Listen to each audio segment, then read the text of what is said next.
할렐루야. 네, 오늘 특세 마지막 날, 아주 매서운 날인데 오셔서 반갑습니다. 오늘은 여호수아 9장 말씀을 다룹니다. 내용이 좀 많이 다뤄져 있지만 기본 주민과의 평화 조약 체결 사건이 성경 전체에서 무엇을 말하는지 함께 살펴보도록 하겠습니다. 오늘 사건은 아이성에서의 승리 직후에 일어난 사건입니다. 엄청난 격동의 시간이 지난 후에 가나안 원주 그 일을 다 듣고 보고 알게 되었습니다. 그래서 7 족속에 모여서 의논을 했는데 어떻게 할 거냐? 이제 곧 우리 차례인데 곧 저들이 올 텐데 우리 각계 전투하지 말고 동맹군 형성하자. 이렇게 연합군을 쉽게 말해 구성을 한 거거든요. 아무리 이스라엘 백성들에게 강한 하나님의 신이 함께한다고 해도 7 족속이 함께 연합하고 있으면 당하겠냐 하는 얘기를 이제 시작하면서 1절이 시작됩니다.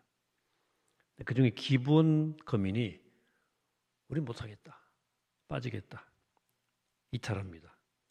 기본 거민은 다른 곳에서는 제일 크고 용감하고 제일 숫자가 많은 그런 부족으로 묘사가 됩니다. 따라서 연합군에서 가장 주력 부대가 빠지겠다는 거예요. 다른 쪽 소들이 얼마나 화가 나겠습니까?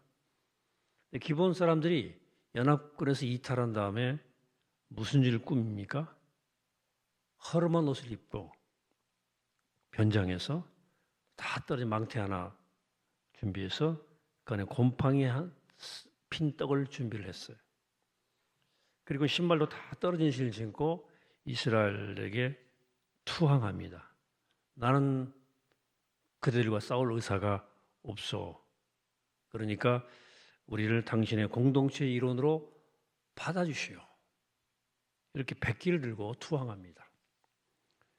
이스라엘 백성들과 여호수아가 보니까 근처 사람들 같은데 멀리서 왔다고 하는 거예요. 또 행색을 보니까 멀리서 온 흔적이 역력해요. 이때 이스라엘이 실수를 하죠. 판단에. 하나님께 물어보지도 않고 그냥 평화 조약 체결을 그냥 한 거죠. 좋다. 너희들 우리 공동체 일원으로 받아들여 주겠다 해서 계약이 이루어진 겁니다. 그들은 와서 나무를 패고 물 길른 이런 허드렛 일을 하는 종으로 살게 됩니다. 이 내용을 놓고 학자들 간에 2가지 해석이 있어요. 첫째는 기본 족속이 아주 얍삽하게 사기쳤는데 그 사기 이스라엘에 놀아놨다. 그래서 받아들여야 하지 말아야 될 사람들을 이스라엘 공동체가 받아들여 죄를 범하게 된 것이다 라고 하는 해석이 하나 있고요. 둘째는 무슨 소리냐? 그들이 비록 적이고 방법은 나빴지만 생명을 얻기 위해서 투항한 거 아니냐 이렇게 해석을 하죠. 실제로 그들은 지금까지 역사 속에서뿐만 아니라 하나님 백성의 공동체의 일원되어 잘 삽니다. 성전에서 봉사하는 자로서 혈통을 이어가게 됩니다. 자, 이 2가지 관점을 놓고 과연 이스라엘 공동체가 기본 백성과 맺은 조약, 이 사건이 성경 전체 맥락에서 무엇을 말하는지 한번 살펴보도록 하겠습니다. 신명기 7장은 이스라엘 백성이 가나안 땅 들어가기 전에 모세를 통해 하신 말씀이에요. 들어가기 전에 하나님은 그리 가나안 땅에 가면 7 족속을 만날 것인데 그 족속이 어떻게 할 것인지에 대해서 미리 말씀해 주셨습니다. 신명기 7장 1절로 3절 교독해 보겠습니다. 내 하나님 여호와께서 너를 인도하사 네가 가서 차지할 땅으로 들이시고 네 앞에서 여러 민족 헷 족속과 기르가스 족속과 아모리 족속과 가나안 족속과 브리스 족속과 히 족속과 여부스 족속과 곧 너보다 많고 힘이 센 7 족속을 쫓아내실 때에 내 하나님 여호와께서 그들을 내게 넘겨 내게 치게 하시리니 그때에 너는 그들을 진멸할 것이라. 그들과 어떤 언약도 하지 말 것이요 그들을 불쌍히 여기지도 말 것이며 같이 읽습니다. 또 그들과 그들과 혼인하지 혼인하지도 말고 말지니 내 딸을 그들의 아들에게 주지 말 것이요 그들의 내 딸도 내 며느리로 삼지 말 것은. 그리고 5절에 뭐라고 말씀하냐면 오직 너희가 그들에게 행할 것은 이러하니 그들의 제단을 헐며 주상을 깨뜨리며 우상들을 아세라 목상을 찍으며 조각한 우상들을 불사를 것이니라. 이스라엘 백성들이 가나안 땅 들어가면 그 땅 이미 살고 있는 그 7 족속을 향해서 조금 더 여지를 주지 말라고 말씀하십니다. 완전히 섬멸할 것을 명령하셨어요. 아주 극단적인 표현을 쓰셨어요. 그렇게 하신 이유가 4절에 나와 있는데 그가 내 아들을 유혹하여 그가 여호와를 떠나고 다른 신들을 섬기게 함으로 여호와께서 너희에게 진노하사 갑자기 너희를 멸하실 것임이니라. 이 부분을 잘 이해하셔야 돼요. 하나님께서 이스라엘 백성들에게 가나안 땅 들어가서 7 족속을 완전히 진멸하고 뽑아낼 것을 명령하신 이유는 그들을 멸절시키는 데 궁극적 목적이 있잖아요. 이렇게까지 세게 말씀하신 이유는 특별한 목적이 있기 때문입니다. 이스라엘 후손들이 가나안 이방 족속의 문화에 들어가서 그들과 섞여 죄를 짓다가 하나님을 떠날까 봐 미리 예방 조치를 하신 거예요. 가나안의 신, 바알의 신, 가나안 문화는 아주 더럽고 추잡스러운 것이었습니다. 사람의 본성이 이렇게 더럽고 추잡한 것에 끌려요. 안 그런 척할 뿐이지 속에 언제나 이 죄성이 존재합니다. 그래서 죄의 발동이 걸릴 여지가 생기면 그냥 바로 자동적으로 발동이 걸리는 게 우리 인간의 속성이에요. 하나님이 너무 잘하시는 거예요. 그래 가만두면 자신도 모르게 영혼의 죄의 뿌리가 깊이 박히는 것이 우리들이에요. 하나님이 이걸 누구보다 잘 아시는 거예요. 그래서 이스라엘 백성들의 40년 광야 생활을 통해서 너무나 하나님께서 똑똑히 겪으셨어요.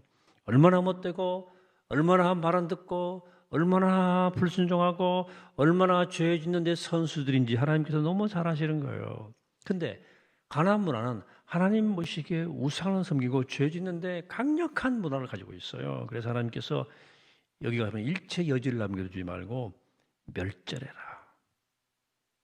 하나님의 궁극적 목적은 그들을 죽이고 멸절하고 뽑아내는 데 있지 않았습니다. 자, 여기서는 이렇게 극단적 표현을 쓰시고 말씀하셨는데 다른 부분에서는 또 그렇지 않음을 또 알 수 있어요. 그래서 우리는 성경을 좀 포괄적으로 읽어야 할 필요가 있겠습니다. 그럼 다른 성경 구절을 보는데 신명기 20장 10절이에요. 이거 어떤 성읍으로 나아가서 치려할 때에는 그 성읍에 먼저 화평을 선언하라. 이것은 이스라엘 백성들이 가나안 땅에 들어가서 전쟁을 해 나가는 가운데 필요한 구체적인 사안들을 말씀해 주시는 것인데 네가 어떤 성읍으로 들어가서 어떤 성은 좀 더 이따 더 구체적으로 말씀을 드리겠는데요. 치려할 때에는 그 성에 먼저 화평을 선언하라 이렇게 했어요. 앞에 하고 좀 무슨 때죠? 앞에 7장에서는 신명기 남겨두거나 살려둘 여지가 없었어요. 20장 10절에 가면 전쟁을 하려 할 때 평화를 선언하라 하는 거예요. 11절입니다. 그 성읍이 만일 화평하기로 화답하고 너를 향하여 창문을 열거든 그 모든 주민에게 네게 조공을 바치고 너를 섬기게 할 것이요. 이건 적으로 종을 삼으로서 데리고 살라는 거예요. 단순히 노예로 삼으라는 차원이 아니고 하나님 백성, 하나님 공동체의 일원으로 살도록 하라는 말씀이에요. 여기서는 하나님을 주인으로 모시고 사는 공동체의 일원으로 받아들일 것을 명령하십니다. 단 그들이 평화를 받아들일 때예요. 12절, 15절이 그겁니다. 이것도 교독해 볼게요. 만일 너와 화평하기를 거부하고 너와 대적하여 싸우려 하거든 너는 그 성읍을 에워쌀 것이며 내 하나님 여호와께서 그 성읍을 내 손에 넘기시거든 너는 칼날로 그 안의 남자를 다 쳐 죽이고 너는 오직 여자와 유아들과 가축들과 성읍 가운데 있는 모든 것을 너희를 위하여 탈취물로 삼을 것이며 너는 내 하나님 여호와께서 내게 주신 적군에게서 빼앗은 것을 먹을지니라. 내가 내게서 멀리 떠난 성읍들 곧 이 민족들에게 속하지 아니한 성읍들에게는 이같이 행하려니와. 자, 신명기 7장에서는 가나안 7족속에 대해서는 매우 가혹했는데 20장에서는 많이 너그러졌어요. 전쟁하기 전에 먼저 평화를 선언해봐라. 그 평화를 받아들이거든 그들을 공동체 이론으로 받아들이고, 그렇지 않으면 같은 방법으로 죽여도 된다. 그리고 탈취한 것은 남자만 제외하고 내가 준 것이니까 누려라. 이렇게 얘기했어요. 근데 이들은 어디 있는 사람들이라면 15절 다시 보면 내가 네게서 멀리 떠난 성읍들 곧 이 민족들에게서 속하지 아니한 성읍들에게는 이같이 행하려니와 이렇게 말씀했어요. 가나안 땅이 심장부가 아니고 멀리 떨어져 있는 사람들은 선택할 수 있는 여지를 주신 거예요. 기브온 커뮤니 이걸 안 거예요. 영리한 인간들이죠. 행색을 멀리서 한 사람처럼 만들어서 온 거예요. 그렇게 해서라도 이스라엘 공동체에 들어와서 계약을 체결함으로 살아남고자 한 생존의 방식이었어요. 자, 이런 하나님 명령을 우리에게 이 본문이 어떤 메시지를 주느냐, 이게 오늘 마지막 메시지예요. 이 심장 한복판에 있는 7족속에게는 여지를 주지 않고 다 죽이게 하시고, 멀리 있는 사람들에게는 일단 평화를 선언해보고 그들이 수용하면 함께 지내고, 그렇지 않으면 멸하라, 이렇게 명령하셨을까? 이 비슷한 구절이 신약에 나와요. 고린도 후서 6장 14절 같이 읽어볼까요? 시작. 너희는 믿지 않은 자와 멍에를 함께 매지 말라. 의와 불법이 어찌 함께하며 빛과 어둠이 어찌 사귀며. 믿지 않는 자와 믿는 자가 상종시 말라는 거예요. 여기도 여지가 없어요. 멍에를 함께 매지 말라 그랬어요. 소 2마리가 한 방향으로 일을 시키기 위해서 멍에를 얹죠. 그러면 소들이 자기 마음대로 행동하지 못해요. 묶여서 같은 방향으로 갈 수밖에 없어요. 믿는 자와 믿지 않은 자가 멍에를 함께 매지 말라는 뜻은 운명을 같이 하는 일을 하면 안 된다는 거예요.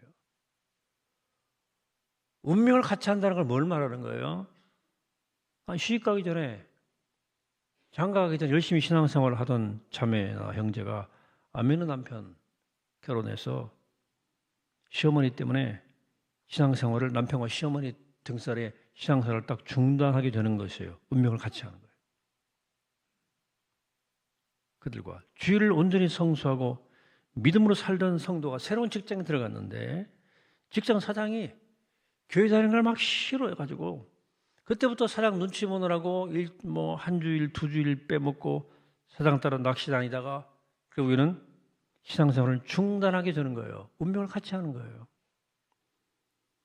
아무리 내게 성공과 이익과 안전을 보장해 준다 하더라도 그 사람과 운명을 따라가면, 그 사람 운명 따라가면 안 되는 거예요. 멍에를 같이 매면 안 되는 거예요. 구원받은 하나님의 백성이 멸망당할 사단의 백성과 함께 운명을 같이 해서는 안 된다. 운명을 같이 하지 말라는 거예요. 그런데 고린도 전서 5장 9절 10절을 보면 이런 말이 나와요. 내가 너에게 쓴 편지에 음행하는 자들을 사귀지 말라 하였거니와, 이 말은 이 세상에 음행하는 자들이나 탐하는 자들이나 속여 빼앗는 자들이나 우상 숭배하는 자들을 도무지 사귀지 말라 하는 것이 아니니. 예, 좀 어려운 말이죠. 만일 그러하려면 너희가 세상 밖으로 나아가야 할 것이니라. 사귀지 말라는 말인지 사귀는 말인지 헷갈리지 않습니까? 사귀지 말라 하는 것이 아니라 그랬어요. 이 말에 전제가 깔려 있습니다. 전제는 앞에서 본 고린도후서 6장 14절 말씀에서 믿지 않은 자와 운명을 같이 하지 말아라 하는 뜻에서 하신 말씀인데, 그러나 고린도전서 5장 9절 10절의 말씀에서는 운명을 같이 하는 이 일에 대해서 말씀하신 것이 아니에요.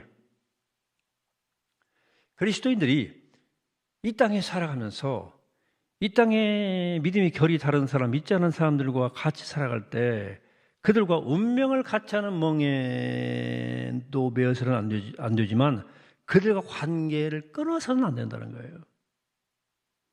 우리 가족 중에 예수 믿지 않은 사람 가족이 있다고 해서 가족 관계를 끊을 수 있나요? 내 남편 예수 안 믿는다고 그래가지고 결혼 전에 나간다고 해놓고 안 믿어요. 이혼해야 됩니까? 내가 일하는 직장의 사장이 불신자라고 해서 그 직장 무조건 사직서 쓰고 나오란 얘기예요? 아니란 거예요. 그럼 하나님께서 너 그렇게 살려고 하면 지구를 떠나가라 하실 수도 있어요. 그 말이에요. 세상 밖으로 나가야 된다. 오늘 본문 말씀의 초점이 여기에 있어요. 기브온 족속이 이스라엘과 조약을 맺었는데 사기를 당한 거예요. 사기쳐서 그렇게 한 거예요. 이스라엘 백성이 속았어요. 자, 근데 그리고 계약을 맺었어요. 언약을 한 거야. 살아가는 거야. 이제 어떻게 해야 됩니까? 어떻게 해야, 이거 물러야 됩니까? 그 결혼 물러야 돼요? 상했다고 그래서 이미 맺은 평화조약을 무효로 할 수 있나요? 결혼만 해주면 예수 잘 믿겠다고 약속을 철떡까지 하더니 결혼하고 나서 내가 언제 말하는 불신하는 남편을 사기죄를 고소하고 이혼 청구 소송할 수 있습니까? 어떻게 생각하세요? 나하고 절친한 친구가 돈 좀 빌려달라고 해서 예수 믿는 조건으로 빌려줬는데 받고서는 이런 핑계대고 저런 핑계대고 예수도 안 믿고 하는 친구 절교해버려야 되겠습니까? 오늘 본문은 우리가 믿지 않은 세상 사람들과 함께 같이 멍해를 매서는 안 되지만 그렇다고 그들과 대립하고 충돌하고 맞서 싸울 필요가 없다. 그러면 안 된다는 거예요. 명절에 제사 지낸다고 그것 때문에 가족들과 대판 싸우지 마세요. 믿지 않은 남편 절대 미워하지 마세요. 그들을 품어야 됩니다. 그리고 다 품으려면 마음이 바다같이 돼야 돼요. 근데 바다는커녕 수돗물, 수도세 아끼려고 한 방울씩 똑똑똑 떨어지게 만드는 딱 그런 모습으로 살아갈 때가 그리스도인들이 참 많아요. 그러니까 믿지 않은 자들과 운명을 멍해를 함께 매는 것도 안 되지만 그들과 섞여서 빛과 소금이 되지 못하고 그들을 품지 못하고 나 혼자 독불장구 되어 살아가는 것은 하나님이 원하는 삶이 아니다. 그래서 이스라엘 백성들이 기브온 족속들을 끌어안고 가는 거예요. 기브온 족속과의 평화조약 체결의 문제도 이런 관점으로 우리가 봐야 된다. 양쪽 다 나쁜 일을 했고 양쪽 다 실수했어요. 이것을 엎을 수가 없는 거예요. 그럴 때는 안고 가야 된다. 품고 가는 거예요.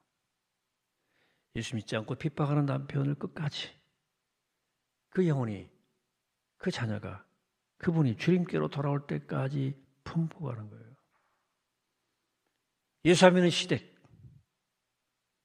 명절 때마다 제사 안 드리면 안 되는 그 시댁, 언젠가 주님께로 돌아오는 그날까지 품고 가는 거예요. 맨날 이 핑계 저 핑계 대면서 예수 믿기를 거부하는 친구가 주님께로 돌아오는 그날까지는 친구하세요. 품고 가라고. 그 우리가 지고 가야 될 십자가예요. 이 십자가가 우리의 삶의 자리마다 있다고 한다면 여러분들은 찐 그리스도인이에요.